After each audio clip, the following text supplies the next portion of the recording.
There we go. Just a bit of clapping. The reason for the clapping, every Thursday, as you know, everyone in this country is clapping for the NHS, the workers, and so that's what happens every Thursday. If you listen, everyone in the country, in the UK at least, are clapping for NHS workers. So that is what we're currently doing, just doing a little bit of clap every Thursday. The entire country in the UK is clapping for those NHS workers, so we will do that. To consider you can literally hear it everywhere. It's like the whole country does it. It's great. So here we are. Let's try this.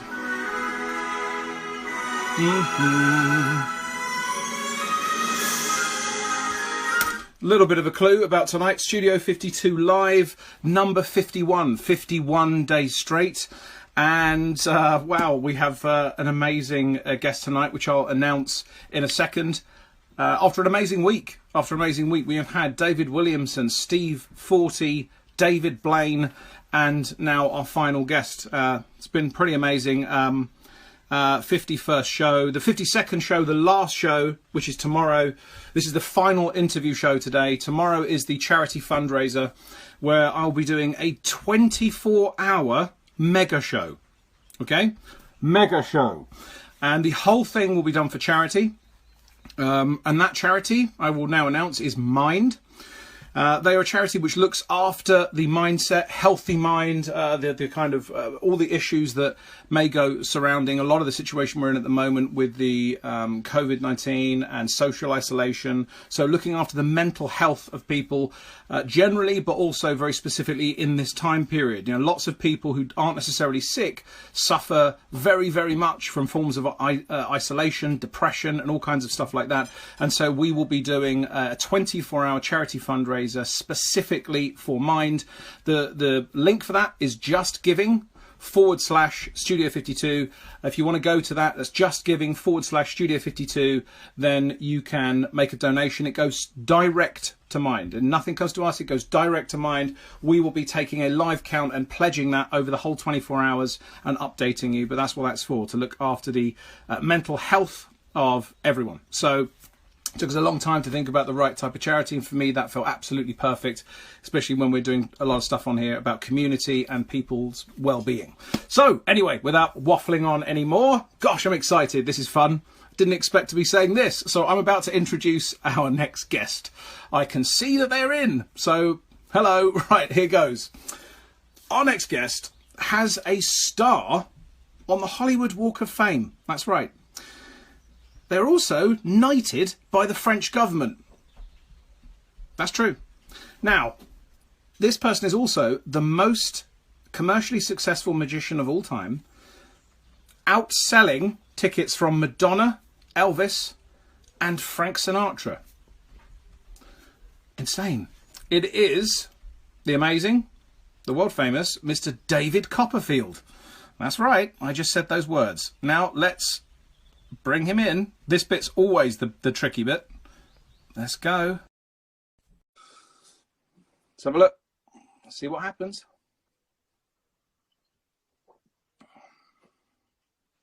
Fantastic. Hey, David, how's it going? Good, very good. Honor to be here with you. What a lineup you've had. Amazing lineup. Oh, I've been blessed. You've had the other David on, That's the right. younger David. Right. You had Williamson too. You That's had all right. these amazing. Chris, of course, Chris, Homer, everybody's been. Yeah, it's Happy been, to be part. Oh, thank you so much. And you know, it's I've said this to everyone. We always start by saying to people, you know, it's a crazy time. But I mean, for you, in this time, this must have been the longest time since you're possibly 21 that you have in your professional life where you have been off the stage. Since I was 18. All right, there we go. Probably. I mean, how's that for you? It's not as bad as you think. I'm spending a lot of time with friends online, watching old magic videos, which is really fun. And not just mine. I'm talking about, you know, lots of the great people we watched as kids. Mm-hmm. You know, I've been having dinner with my family. Imagine that. Dinner with my kids. You know? Right. Normally I'm at the theater, you know, doing shows, and they're home. But It's pretty good. I mean, I do take weeks off when I'm working. I do take weeks off where I have dinner, but usually that's in the Bahamas or someplace else. To have dinner in my own house with with my kids and my family is really really amazing blessing, actually. So. And has that changed anything for you, like in terms of how you think about your relationship to the stage and what you're doing, or not? I mean, I'm just soaking it all in. I'm really enjoying paying attention to things I never had time to pay attention to. A lot of, yeah. Great magic that existed before I was born, before you were born, that I'm getting to see. Just all that. Also giving back, finding ways of giving back in unique ways. I think it's fantastic. I'm going to donate to your thing that you just announced. I think it's really awesome. So, thank you. $5. I'll give you $5, no problem. Thank you very much. You're welcome. Every bit helps. No, but I think just really finding ways of realizing how lucky we are. We're all pretty lucky. Even the magicians who are struggling, they're still lucky to be able to share and create new things. They're still able to communicate with their friends and find time. It took me a while, by the way, to get past this. It took a few weeks to finally get creative again. It's weird, I thought, oh, now we have time to do stuff. It took a while, but now I'm in that game now, inventing new things and trying to create new technology that will hopefully move the art forward. That's always been the goal. And yeah. Well, I mean, what was interesting, what you mentioned there about technology and, well, more specifically, moving the art forward, because, I mean, I talked to Chris for many years, for those that don't know, Chris Canner, for many years about elements of what you guys are doing and bits and pieces. Not too much, obviously, lots of secrecy, but he's always talking about the fact that you're always looking to do it that much better. It's not just a question of putting in something new. It's a question of getting it right. And one of the most amazing things that Chris has said to me, and this was also echoed by when we talked to Blaine, was the fact that your first 1,000 audiences for if you've got a new thing you consider a test audience, the first 1,000. Yeah. Before you I'm a good close listener to thinking if it's right. No, and it's amazing how smart the audience is and how they collectively tell you what was good or bad. Getting things right is really important. In your work, I know a bit of your work. I've seen you at Magic Live. You fooled me, with your coin going across. I spoke to Mike Caveney yesterday about that I was doing this, and he said, he fooled the hell out of me. He did this thing, and he described the effect where the coin goes in one hand, and I said, I think he did this for me at Magic Live, and the wrist is hold, and very simply goes to the other hand. Fooled the hell out of him, fooled me too, but then you explained it, I think, wherever he saw it, and he said, I do that trick.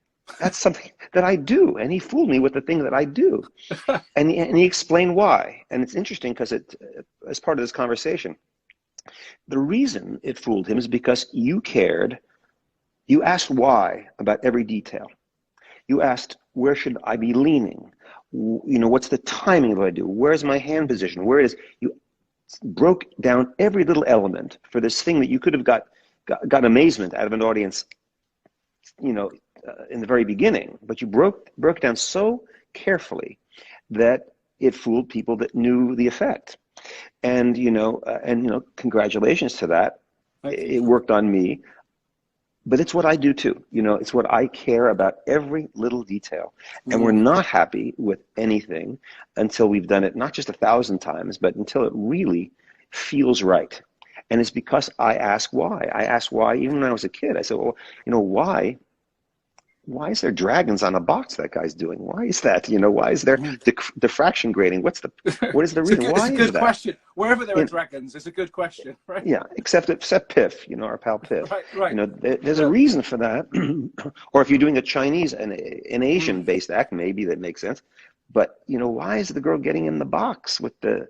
I don't understand. Why isn't it me having it done to me? Why? In fashion, there's some fashion people watching this today.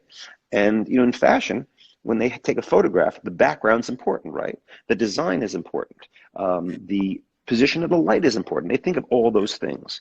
But magic, gets a quick response so quickly when you buy the effect and can do it immediately that don't think about those things. Most people don't think about all that stuff. And, for me, from the very beginning of my childhood, I always asked why. I don't understand it. I didn't get it. And I always searched to, find a way to make things more normal or more natural or make sense in some way. And to this day, we're constantly asking why? In the same way as a close-up artist, you asked, well, why am I putting the coin there? What is the reason for that? Really dissecting it, and then you get something really, really great, and then everybody steals it. but anyway, but the process is very rewarding to that thing, and that's how you move the art forward. We're in an art form where, in my case, and in a lot of people who attempt to be leaders, I attempt to be a leader in this business, we're having to invent new technology, new things to move it forward. It's not fun for me to do stuff anymore that's the same. I don't want to do the same thing of mine again. It's been taken and done, in their own way. It has to be a reason for doing it. I have to find a reason for doing something. And, I'll see an effect and I'll say, well, that's pretty good, but what's the reason that makes it worth doing? In my show, I do this alien thing, and it, for the first couple of years, it kind of sucked, it kind of wasn't that good, but I believed in it, and I found a way to finally make it work. And I had to make it work because it was a childhood thrill to watch Topo Gigio, this animated mouse on Ed Sullivan's show. It was a thrill to watch two character relationships and stories in Pixar movies, not as a kid, but as an adult, and to find a way to do something that kind of replicated that. So it was worth it. It was worth the struggle, or having spaceships appear, having a spaceship appear. Well, that's a new language for magic, having a spaceship do some of the spaceship, and to be over the heads of the audience, that's new, that's worth doing, to have it over the heads of the audience, to have it appear without coverage, a blackout is a cover, and to make that magical, well, that's a challenge, and then it's worth, can I make that work, and Chris and Homer and I pain and struggle for this stuff, and we go home really really tortured by the fact that it's not working. And finally, I'll be taking a shower and suddenly, okay. Or, the other guys will figure out, why don't you try this? And it'll end up finally working. And that's very, very rewarding, because I don't know if anyone else will know this. I think this is more of an insider term that you guys had, but you had something which you guys knew as the cloth vanish, which was, everything was perfect, ready to go, everything was great, but you didn't want it to, everything was ready to go and you said no, and it all came down to a piece of music. The music wasn't right, and the moment you found the music, it was in there apparently straight away, but it took a long time to find that. We held on to it for years. We perfected it. It's for those of you that may not know, the famous classic Ozra effect where the girl is in the horizontal position going up. My version of that was to have it upright, to have her float up more like a ghost and have the cloth collapse. And it was kind of beautiful. The whole, the timing of it was pretty good. And we worked on it for a couple of years. And we found okay music for it. And it just wasn't, I couldn't do it. I couldn't do it unless every single thing was, at least 80% there, I've been guilty, and we have thrown things into the show because I've thrown in the show just to see if the audience even sees it as an effect. I learned from the Beatles. The Beatles would have an album of things that were kind of very familiar to them and very, familiar to the audience. Just the normal, She Loves You, yeah. But then they would start to put within their sets things that were experimental, as they were experimenting in their own way. Don't do drugs. But anyway, they were experimenting in their own way. And they would put those test things within stuff that they knew the audience would appreciate. It was kind of a safe thing. And I've always done that. I've always had, stuff that was guaranteed to work. And I put a new thing in between those things. Between those tested things, I put an untested thing. So if I really fell flat, and it has, that I knew that they'd get quality 5 minutes later from there. So it was, it's always a struggle, and it's always a wonderful struggle at the end of the day. But, and I find, everybody that I look up to in the film area and film, go through the same thing. People that really test new ground, test new, new territory in film who've done it so much, whether it's the Kubricks or the Scorseses, the Spielbergs, or Jojo Rabbit, pronounce his name for me, Waititi. Yeah, All right. I mean, just amazing, pushing the envelope of what's acceptable and what's beautiful visually, and what can move a story forward in a unique way. I'm very inspired by that. The fact that people dare to be bad, really dare to be bad, and I have a career of daring to be bad, and I've been bad quite a bit, but largely overall, it's been pretty good. Well, I think what's really interesting to me in everything that you've just said, I mean, you were talking about why and asking those deep questions, which I enjoy asking as well. I think you also mentioned this idea of enjoying the struggle.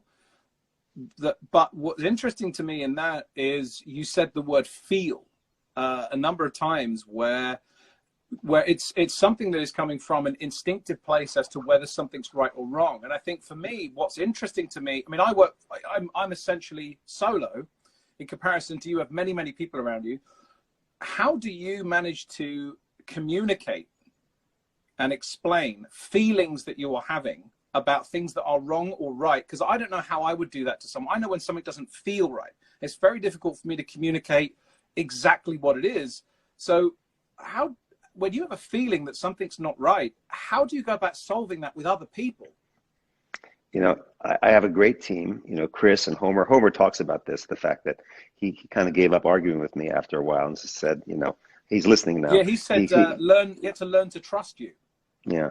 And sometimes I'm wrong about that thing. I'm not, I'm a human being, I'm a guy that, I'm not perfect, but I just feel that, something's not right. And so many people that have kind of stagnated in magic or didn't ever get anywhere, it's because they didn't feel it. They didn't feel something was wrong. They were satisfied with that reaction. The reaction is great. I mean, we're in magic because, that feeling that the audiences, David Blaine has made a career out of showing those audiences reactions and so forth, and the wonder of feeling, getting people to really, let go of those things. And, he did that brilliantly. We are in it. Even the kid magician who does the thing for the first time, and they watch the parent go, my God, that's amazing. We know that, but it can't stop there. For me, it can't stop there. You just know that it's not right. It didn't, with your coin effect, going back and forth, it didn't stop with the fact the first time you did it, you could have amazed them. It would have been great. But to get it to that level was important to you. Well, why? Why was it important to you? Why is it important to you to have that much detail? Why?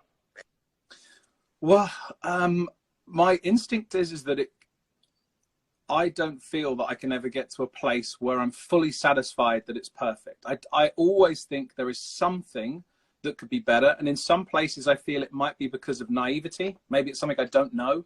Sometimes I might have to admit to myself that I've been lazy and neglected something. But I just feel that even the most simple thing, I just think there's always a level. Also, I'd be bored if I just went, well, I guess I've solved that. Right. I'd be bored, and the spiral going into the details actually gives me more pleasure. We are a work in progress, right? We are a work in progress. Every act is a work in progress, and many people stop. Many people stop. We keep on my show. We keep changing it every day, literally every day. We have new things every day. Even if it's a set piece, it has to be different. Or let's design walls for the theater. It's something I'm feeling.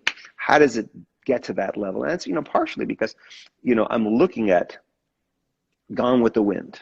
I watch Gone with the Wind. I go, holy shit, that's great, and that's great, and that's great. Or Wizard of Oz, that's great. Or watch even contemporary movies that are really, really good. And you go, man, am I that good? Maybe some stuff, but everything's got to be that good. And I keep, what's wrong with it? What's wrong? And it's bothersome to me. Like you're saying, it's the exact same conversation. It's like, it's always a work in progress, always a way of making it better, or positioning it better, or having a better background, or better lighting, or, even a close-up work, or, close artist, when you walk into a place, choose the place that has an amazing background. Find where the light is. Find how you're going to show how it's going to be framed properly. My first special, I was producing cards, and they had me producing cards. I didn't know anything. Producing it in front of a white background. I was doing card manipulation, producing white cards in front of a white background. Well, I didn't know anything, and I saw it, and I went, oh my God, I better start learning about this. I better start paying attention. So it's constantly, those learning experiences happen to this day. And, you know, whether you're doing parlor magic, close-up magic, or anything, or if you're an art director, every single thing's important at the end of the day. And, you know, right before this little broadcast started, Chris Kenner was standing right here and I go, Chris, I've got to find a really great switch for an effect I'm working on, a really great switch. And he says, well, there's the, you know, I said, well, I have this idea. There's a thing, the classic thing you do. I said, no, that's not going to be good enough. We got to think, what would fool you, Chris? What would fool you? What would fool me? I want to be fooled. If I saw it, what would fool me? How do you make it that good to make me amazed at it? You know, I know I have this technical issue to solve to get to the goal of the magic effect, and we know we can go with the catalog version of it or the version that we've seen so-and-so do. But I want to do something that's going to fool Chris Kenner, fool Homer, fool me, fool you. You know, maybe, even for a couple shows, fool you. You know, maybe not after the third show, but a couple shows to really, you know, when that Magic Live comes to town, hopefully sooner than later, you know, or the collector's going to come down, and they're sitting in the audience, happen to buy a ticket to my show, which I appreciate. You know, they sit in the audience, and they walk out of the theater, and you go, I'm not sure. You know, that makes me feel kind of good that we worked hard for something like that, you know, and then they come back 3 times and they figure out how to do it. But the first, you know, couple times, if we can fool them, that's really kind of interesting because at least it's not about fooling them.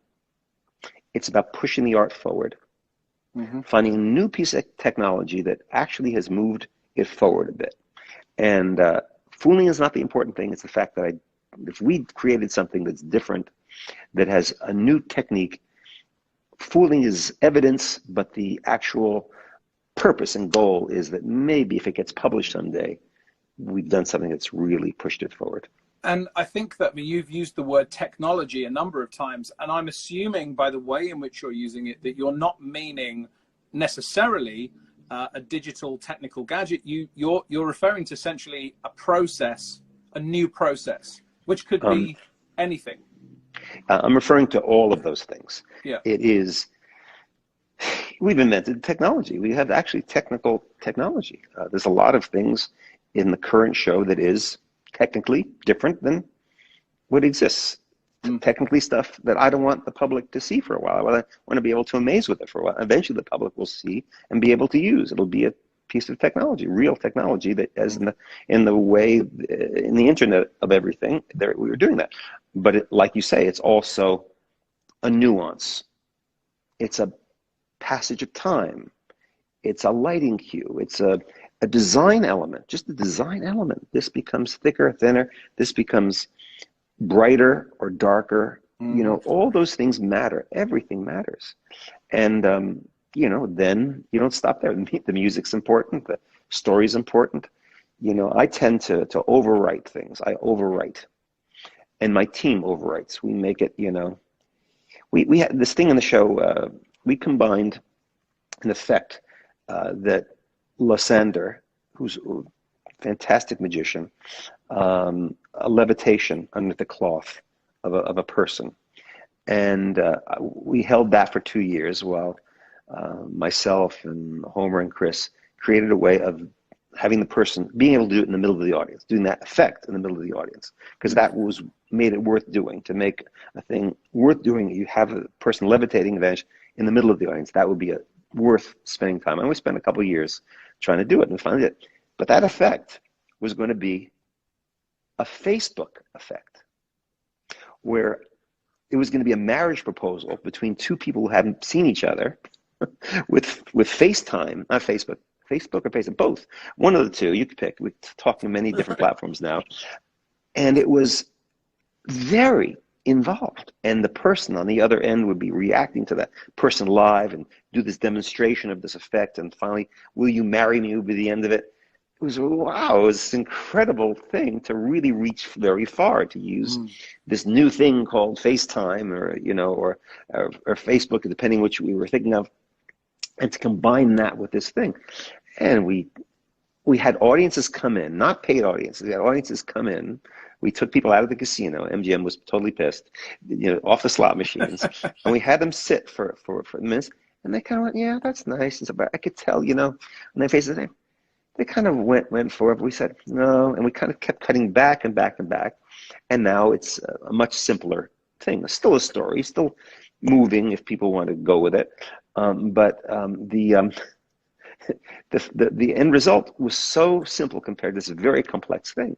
So that was a journey that was interesting. It was reaching very, very far. And, I look to, Pixar has the same process. They have these movies, they create them. We probably would love them, but they take 5 years to keep working with them. And, in their words, they say we make them suck less, which is amazing to me, and we all really relate to this. This is genius guys, geniuses. And, we aspire to have work of that level, we all do. It's fantastic. And it's because of their process is the process we're talking about. Everything's important. And, work in progress, which is impossible in movie land. In movie land, you have a budget, you have a time, you've got a, thing, and you're stuck. Pixar doesn't have that issue. They are able to demand freedom and space and time to change things. And I'm lucky enough to have that same, thing. And I'm enjoying it for the past, 10 years. It's an amazing process. And I think that there's a lot to unpack in that. And I think that for me, one of the big things has been big revelations for me over the last 5, 6, 7, 8 years has been the kind of exploration of simplicity. This idea that it's the hardest thing. Oh, it's phenomenally tough. And I think a lot of people seem to think that when something's simple or easy, or simple is easy. And those things aren't really equated in the same way. And I think that whenever I see people that I really respect or work that I really respect, whatever it is, there's an understanding of the basics that goes way beyond how other people are using basics. There are levels to those basics. And that's where I think you layer them and it starts becoming truly, truly beautiful. Well, I personally, you could write a book called Journey to Simplicity. TM, I should read. Journey to Simplicity. That is a really, really important journey, to end up being relatable and simple and people can connect with the ideas that you're saying and, connecting with you. We talk about connection sometime with an audience and, the great singers and dancers and comedians connect, they connect. Why do they connect? Well, because they found this journey to simplicity, something simple that people get and they understand it, and it's like, I have to get very complicated, unfortunately, to get simple. That's unfortunately my process. I can't find it quickly, I find it through a long path, But has this given you a little bit of that? I mean, being in this time period now has surely allowed you to simplify aspects of that process. I mean, I assume at least large part of the work on stage isn't happening to some extent, or has it gone up? I don't understand. Explain your question again. I don't follow. Well, I mean, in terms of simplicity, I mean, right now, instead of performing night after night after night, you're having to sit back and relax and maybe simplify your life a little bit. But I could agree with you and look cool agreeing with you. No, we all have our own way of achieving what we achieve, right? Whatever level you achieve. I think for me, I need the audience. I need a group of people, my Magic Lab team. All that is part of the process. If I'm sitting there alone, the way that you do it, and you need to do it, you found what works for you. You work alone, do you videotape yourself? Do you have mirrors? What do you do? What do you do? What's your process? Well, I mean, it's changed in the last few years with the development of Studio 52, which is the company, because I wanted to have a few people around me to do stuff, but it depends what I'm working on. I mean, if I'm working on something, I might spend a lot of time looking individually at things happening, and other times, well, okay, this is the best way for me to explain it. I remember someone asking me once about, why do I do magic? Just that question, why? And I got lost in thinking about all the things, because it's not just about showing a trick. It's about design, psychology, timing, move. There's so many different things that it's about that it's quite hard sometimes to just sit back and say, it's this one thing. I practice a trick, I show it to someone, they react, it's done. It's normally, and I think from when you're talking, you're spending so much time looking outwards. You're looking at other movies, you're looking at other directors, other companies, films. You're constantly trying to pull from other artists that are doing these beautiful things. So I imagine that you spend your entire time constantly thinking about pulling this stuff to make your own work better. And that has to be relatively a complex process, although you hope the end result is simple. Well, I think, for me, those artists that I look at and people that I really admire, if you listen to their lives, they reached out to other art forms. They looked at other art forms and other artists, not in their world, maybe not even the performing world, but they looked at, every director looks at paintings. You look at paintings of great artists, and you look at where the light comes and where the framing is, and what can you learn from that painting? Every cinematographer will look at that, those amazing pieces of art, or photography. Look at great photography. So why does that touch me? That piece of photography, why does that touch me? So it's a trickle down theory. I look at people who are filmmakers and people who are musicians and performers on stage. Why is it working? Why? I'm saying, how come that moved me? If I cry in a movie, I won't technically analyze it on the first pass. I'll watch it and say, that really made me cry. And then I'll go back and I'll watch it 10 times and say, why did it work? Where did the music start? What was the story telling me? Why was I touched? What's the framing of the two or multiple actors to create that, that great effect? Why did it affect me? Why is it affecting me? And, I try to interpret the same thing for me. And it is not about amazing, mainly. It's not about fooling anybody. It's about getting a feeling across to people. It's getting a feeling that's different or unique, and it's worth doing because it hasn't been done before. Then it's worth. This is a weird question. It's only, I suppose it's how I feel when I feel something's right. And I don't know if this is the same for you, but when I'm not thinking and when I'm in the moment with something, truly, I think a lot of that must be right. Whereas when I find myself analyzing a lot and thinking, then I feel that there's a lot that's probably wrong. And when I let that go, when I let that go, that's good. So I imagine that must be for you when you're on stage, you've got a unique point of view that none of your team have. And you're on a stage looking out, you're seeing stuff. How often do you find yourself, really in the moment with the magic versus when you're thinking a lot? The thinking process happens as you're really know it's not right. When you know it's not right, you're thinking. When you eventually get in the moment of something, then you're closer to the goal, and then you can really relax and really do it. You're not thinking about the details and not worrying about stuff. There's a real interesting pattern that happens. I'm thinking about stuff like you're talking about when I'm still trying to figure it out, and I'm thinking. Then you go from there, that plateau, to relaxing and really understanding and feeling, oh, I'm really feeling this like that. And then you do, many, many shows like that. And then when you start to maybe get too comfortable, that's when I'm start thinking again. I go from thinking when it's not right to enjoying it. Then over here, I start thinking again, what can I do to make myself enjoy this more or make it better? So it's interesting, we keep talking about the arc of the coronavirus arc of stuff and flattening the line and so forth. A horrible reference, but there's an arc in this, and the high point is when you're enjoying it and you feel this is working, and I'm really feeling. I can feel what the audience is feeling. When I was flying in the show for the first months or a year of that, I was in real pain. I was like really worried about my body position, and I practiced in pools. It was really torturous. And there was a moment that, like lifting weights, where it became easy.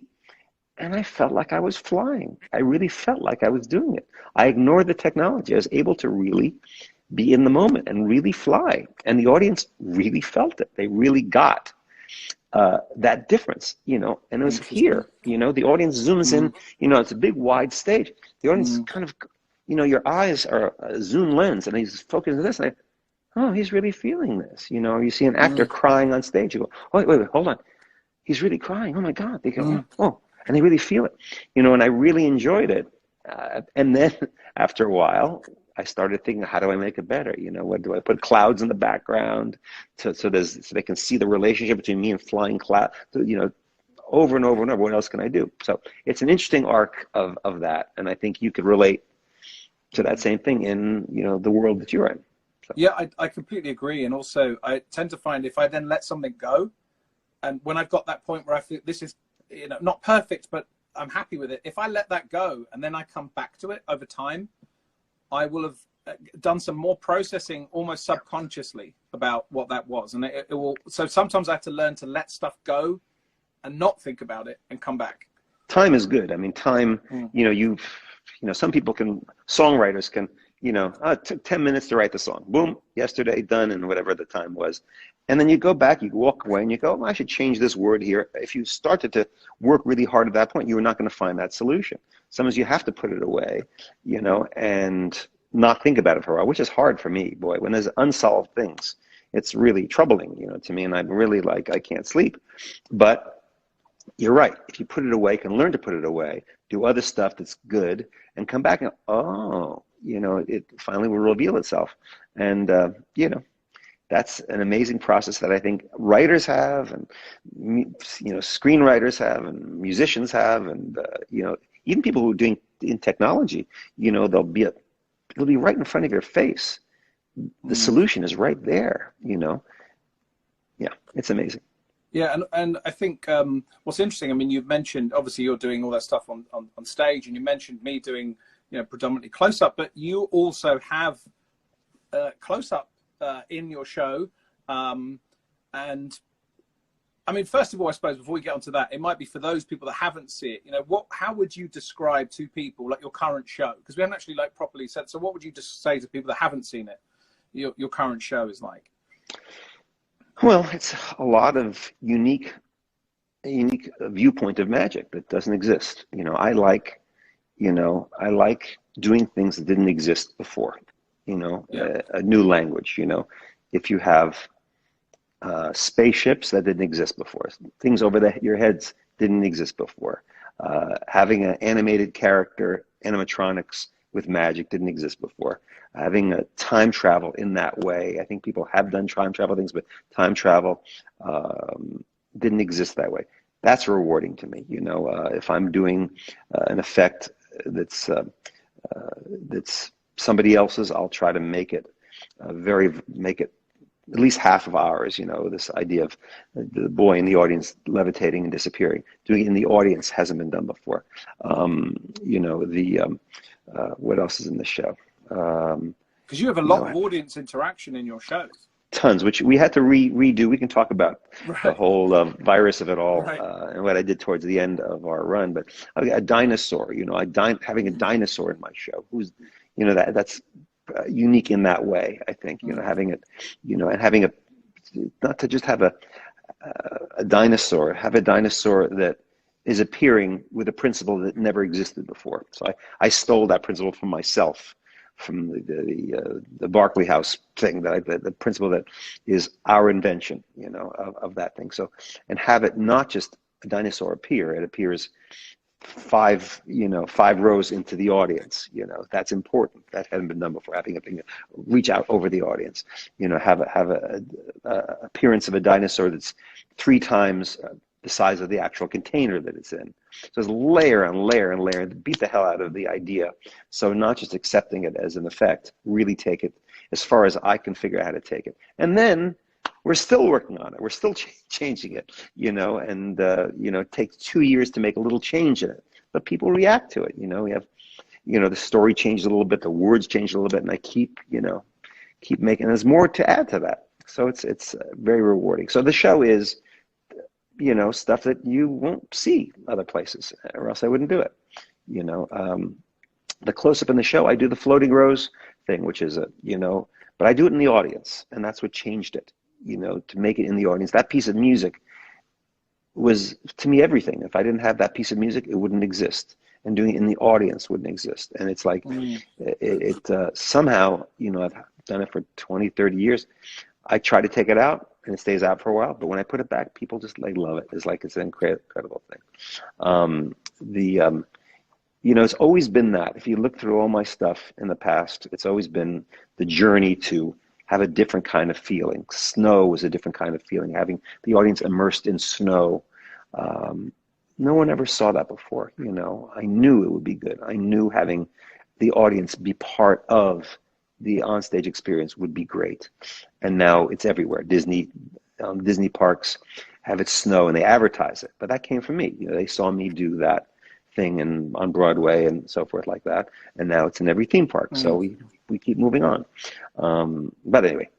But I think what's interesting is that on the high level, if people were to describe you and your show, and there's all the kind of bullet points, the highlight things that people could say in introductions. But what's also like super interesting to me, which is less obvious unless someone is talking to you like this, is the process.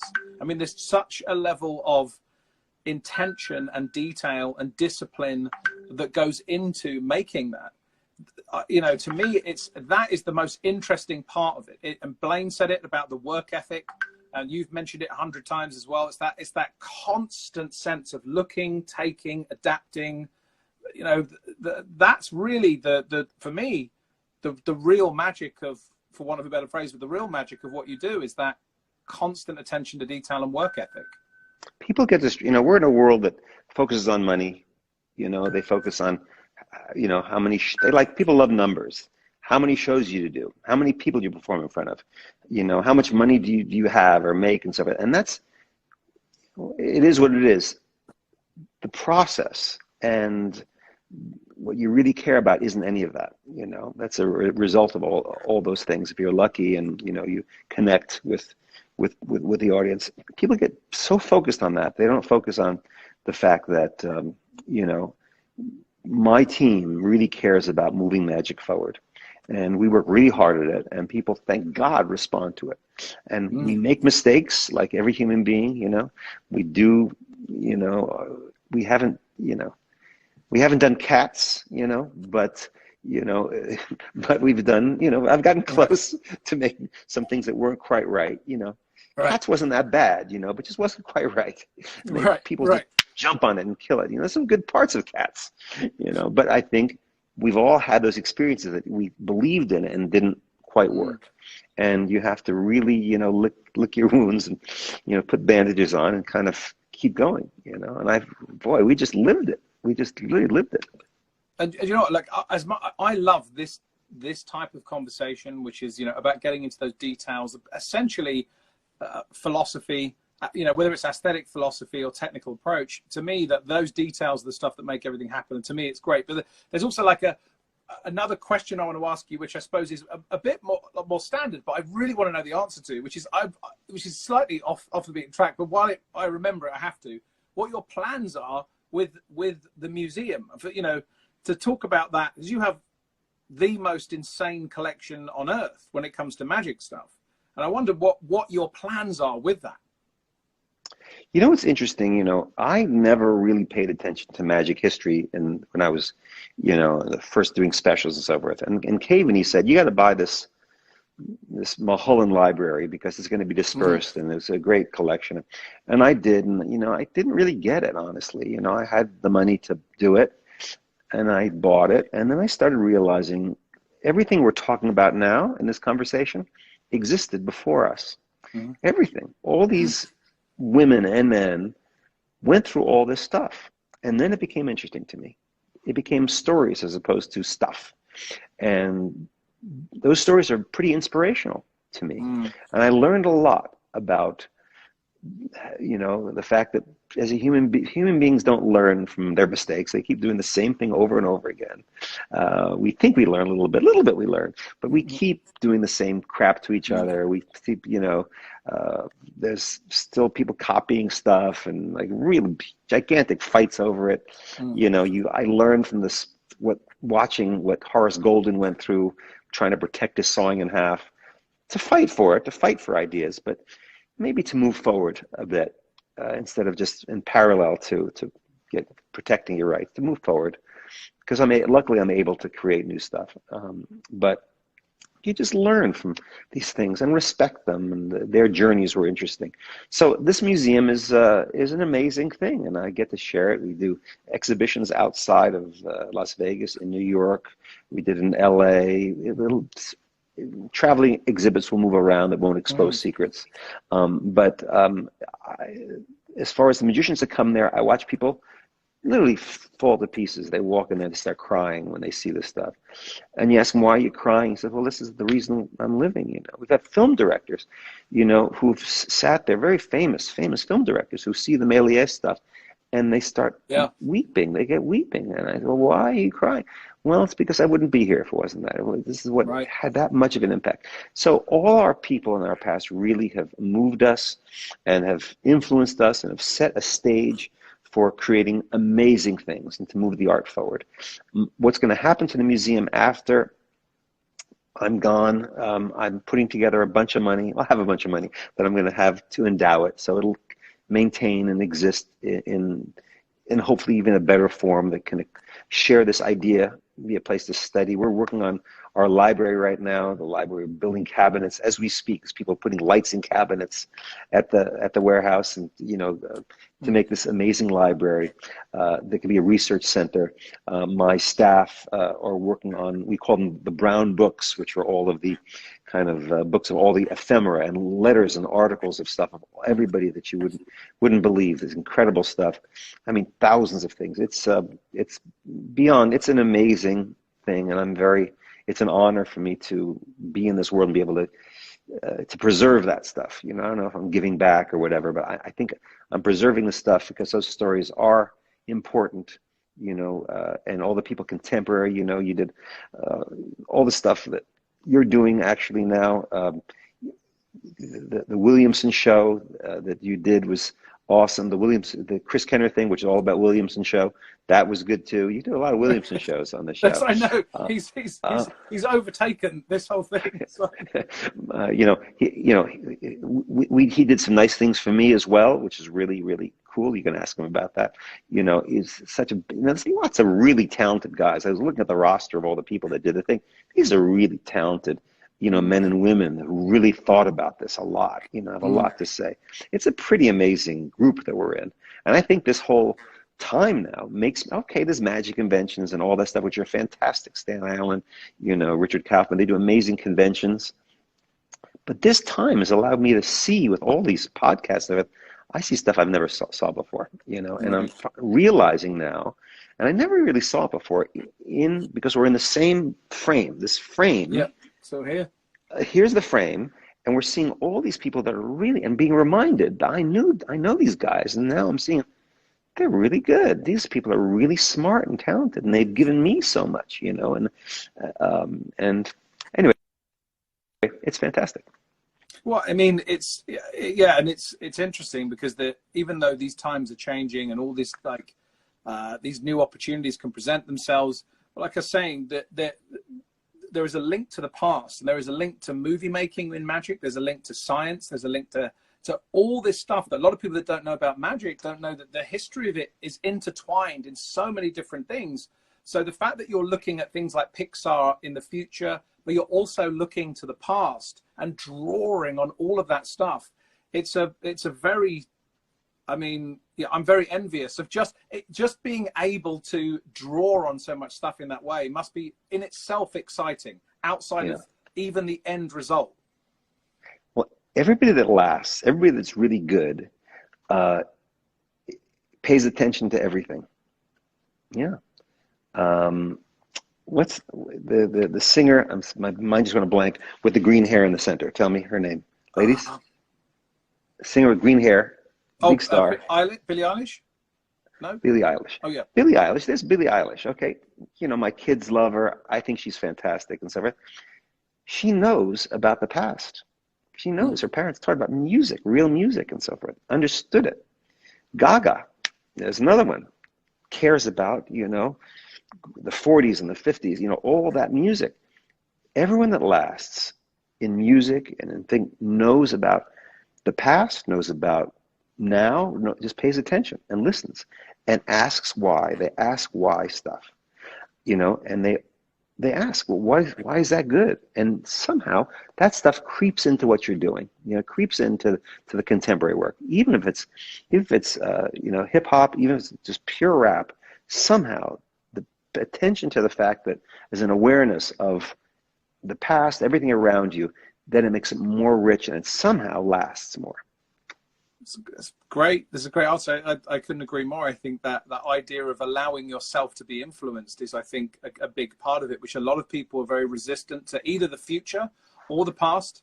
But I think allowing yourself to be influenced and then still maintaining control, because at any time you can decide to not use something or to use something. So it's your choice. It's your choice. And so, I mean, that's an amazing thing, and a great answer. What we will do, because I don't want to keep you forever, even though this is, I could talk on this for all day, but what we will do is we'll open this up to a few questions from people. It normally takes about 10 or 15 seconds for them to come through, but we'll do that. They'll come through and I'll start asking you a few of those. If you can see any on your screen, then you by all means pick them. But Okay. we can I see a hand, a lot of hands. What's that mean? That means high five, but don't. It'll knock the iPad over. Right, so financial support. Come on, there'll be some questions coming in there. Let's have a look. Very inspirational. There's a lot of love. That's a good thing. A lot of love, a lot of hearts. Someone talking about a defining moment in your career. You know, you talk to anybody, I think, if they're honest, there's going to be a lot of defining moments. You know, a lot of moments that, you know, when I was a kid going to Tannen's Magic Shop in New York, still there, still fantastic Tannen's. You know, I'd be there. I'm really sorry. I'm sorry. I just noticed that Kenna came up and just asked, "Who's your favorite employee?" It's Homer. Right, exactly. I'm joking. There we go. Love you both. Love you both. That's great. Sorry, you were saying. Let me laugh. You were saying. No, I think Chris is somewhere, you know, throwing couches somewhere. That's right. Hopefully I stopped him in time. But anyway, I think there's many things, you know, going as a kid in Tannen's Magic Shop, you know, people would say, you're not going to make it, it's not going to work. And there was a guy named Russell Swan. Russell Swan was a great cabaret performer, a great comedy magician, fantastic. And he was the head of AGVA. He was the secretary at AGVA. And he said, no, you know something, I think maybe you can do it. Maybe there's a chance of doing it. You know, there's moments like that. You know, there's moments of, you know, I did a show for magicians. I did a show at Tannen's Magic Jubilee, which was this convention they had in the Catskills, and they weren't sure if it would work. I did the second half, and people liked it. I got a lot long. They liked my things. I said, oh, that's pretty. Magicians like me. That's pretty good. Not that important for you guys out there, for magicians to like you. That's not the big goal, but it was a nice moment. You know, it's a nice moment. And of course, having your first TV special, or you know, there's a show called Magic at the Roxy I did. There's a book called World's Greatest Magic, which was by Hyla M. Clark, which a lot of people collect. And I got in this book because I was one of the people in the show. It was Carl Ballantine and Shimada and Richard Ross, and this kid, you know, this little kid magician, David Copperfield.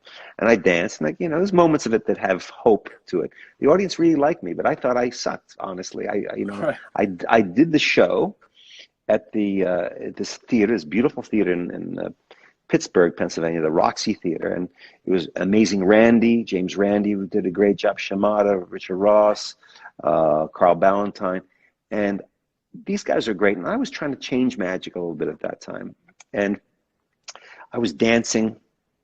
I did American in Paris with a levitation, and it's not that good, but I was trying to move it forward. I did a horrible dance to ease on down the road and produced sheepdogs at the end of it. And the audience really liked it. The audience cheered me. Maybe because I was a young kid, maybe, but they really liked it. And I thought, oh my God, this is great. I'm doing good. And I went to we had a cast party, and they showed in a hotel room the video. And I watched the video, and I began to cry. And my girlfriend at the time said, what's wrong with you? And we left the room, and I said, it's not going to work. I'm a failure. It's not going to be happening. Because what I saw on the audience reaction was great, and what I felt on stage wasn't what I saw on the screen. You know, I felt I was I was Gene Kelly. Talk about feeling things. Felt I was Gene Kelly, and the spotlight would come in and stuff, and it wasn't that. Right. I felt I'm dancing really cool. The audience is loving it. I was not dancing that good, and I knew Right. it. I knew it was bad, but the audience liked it, and I hated it. I thought maybe I'm doing the wrong thing. Maybe I should do magic like Mark Wilson, just classic magic stuff. Maybe I should. Maybe it's the wrong thing to do. And I thought, it's over. It's done. My career is done. Then it was good. I used that tape of that thing to get on CBS, amazingly enough. But, I knew it was not that great. I knew it could be better. And I really thought my career was absolutely over with at that point. It ended up working out okay. But, my effort to be special, it didn't get delivered the way I saw it. And if you watch it, you'll agree with me. It's not that great. But for some reason, there was enough there that was good that got me on TV to start the learning process for me. That's interesting. It's really interesting. Yeah. And also, you talk about the learning process. In that, you did 17 years of specials in a row, right? Like from around that early stage as well. That was pretty soon. Yeah, right, immediately. And, you look at that, first special on CBS, and you'll see all the mistakes I made. Producing cards in front of a white background. The Psycho routine was pretty good. That was a nice piece, doing the Alfred Hitchcock Psycho thing. That was the right path to take. I forget what else was on there, but I did a whole big sailor number, like a Gene Kelly sailor number. I was trying to make it work. It's not quite good. Have a photo booth where I would have vanished in the photo booth. Well, it was on the floor. It could have gone through the trap door, but I didn't see it. I wasn't clear. Didn't ask the right questions. But the idea of a photo booth with a magic thing was a good idea. I had a girl floating, and she would turn around and move on the thing in front of a solid background with a gimmick. We really tried hard. There's some elements that are good. It's not great, but at least I tried. I made an effort for it, and I was trying to have this path of being different. So luckily, they didn't get rid of me. Luckily, CBS saw me, and they put me on their show, and I was able to learn from that and do something new. But at least I was, had a point of view that was different, and that's why I'm here, because I had a point of view that wasn't everyone else's point of view, even though I made all the mistakes along the way. So I constantly learn about stuff. There's a couple of more questions I want to ask. However, there's a slight problem with Instagram, which is Instagram only allows you to do dead on 60 minutes and cuts. So what I was going to suggest we do is if I just cut the feed now and we jump back on and just finish off a few more questions, not do too much longer. Take your time. I'm good. A few more questions, only because we can only do an hour. And I don't want it to cut in the middle of you talking. So I would rather we just did it now. Let's do it. And come back on. Yep. Okay. Everyone will jump back on. All right. See you in a second, David. Thanks. There it goes. Yo, no idea what happened there. The live just cancelled, so hopefully David will jump back in.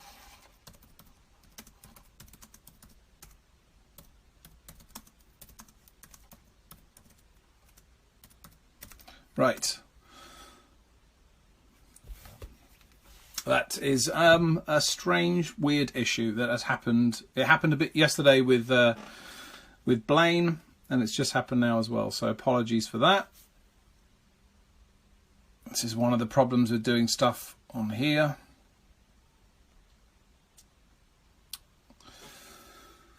Right, but yes, those are our gremlins. I assure you that is not our end. There we go. Right, here we go.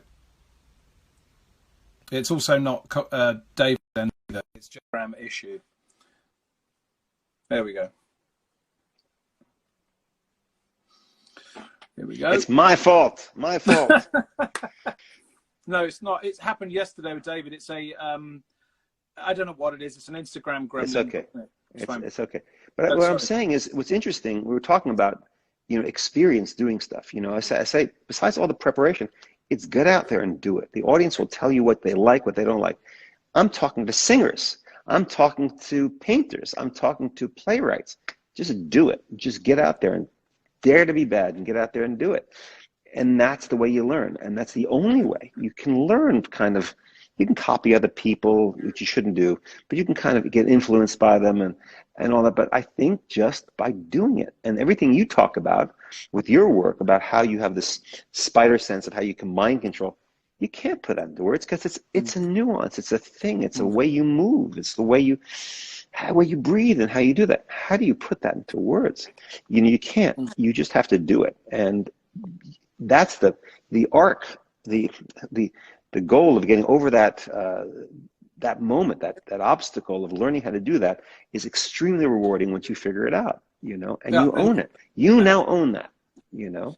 Yeah, and you also earn it, and I think that you have mentioned in here multiple times. I say in here like it's a little box. That's what it feels like. But you've mentioned multiple times about failure instead of talking about successes, which you have obviously had a huge amount of that. But you have talked multiple times about failures. That wasn't good. This was bad. I was bad. And so what's interesting about that is, again, it's like you're saying that get out there and do it regardless. You're going to learn. It's part of that process. You have to accept that inevitably things won't be where you want them to be, or things won't be as good as you want them to be, and that you almost will learn more from those failures.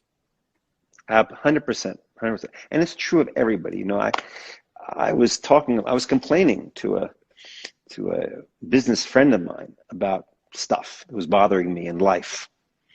And he said, you know, you sound like Steven. I said, what?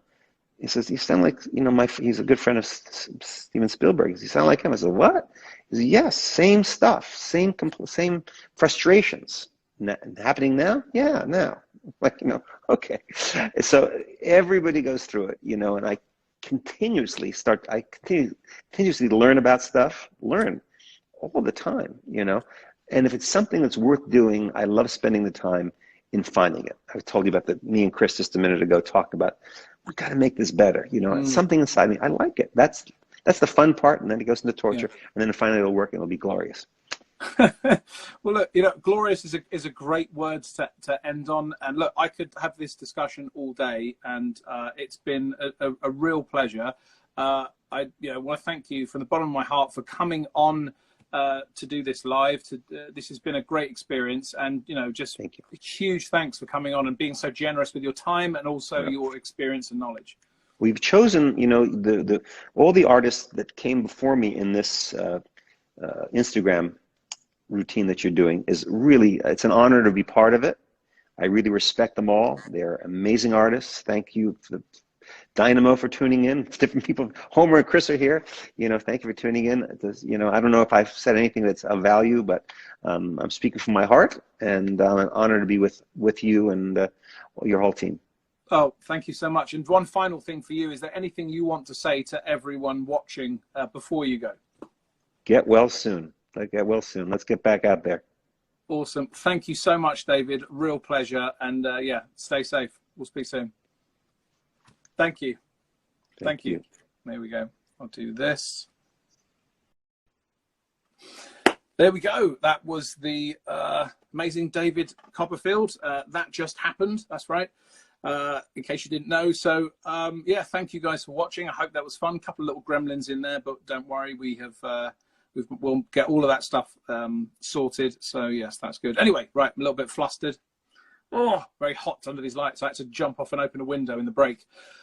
Hope that was fun. Studio 52, that was number 50. Show number 50. That was the final interview show. And all of this is going to be moving into our show tomorrow, which is the Mega Show, which is basically a 24-hour live broadcast in which many magicians that we've had, one of the artists we've had on so far, are going to jump back on, some for a bit, you know, have other stuff planned. And the whole thing is going to be done as a fundraiser for the charity Mind. Now, Mind deal with mental health. So in this time, especially where you've got a lot of people that struggle with mental health issues, especially with social isolation and everything else going on in the world, to be able to look after ourselves and each other with our mental health, I think is a very, very important thing, especially when sometimes charities like that get underfunded next to the much larger corporations. And as a result, by the way, this Mind, a much higher percentage, I think it's like 85p in every pound, goes directly to that cause instead of a large portion of it going to administration costs. So if you are interested in helping fund Mind, if you go to Just Giving / Studio 52, that donation will go straight to Mind. We'll be taking a running total of that throughout this next 24 hours or through the 24-hour show. And we'll be showing how much you guys have helped donate. Yes, I also want to do a quick thank you to Chris Kenner for helping make this happen, and also Richard Young for giving me some interesting information about David and helping with that. So yeah, a huge thanks to everyone watching. And you know what? I'm starting to get a little bit emotional because this is the last interview show today. So before we start mega show tomorrow, but yeah. This has been real fun, and it was a real honour to end with David Copperfield. A fantastic chat, a fantastic set of insights into experience, the experience he has and his life. So thank you very much. We'll see you tomorrow for the 24-hour live fundraiser here at Studio 52 Live, and that will be show number 52, and it will be the final show. So hopefully we'll see you tomorrow. Here comes the finger.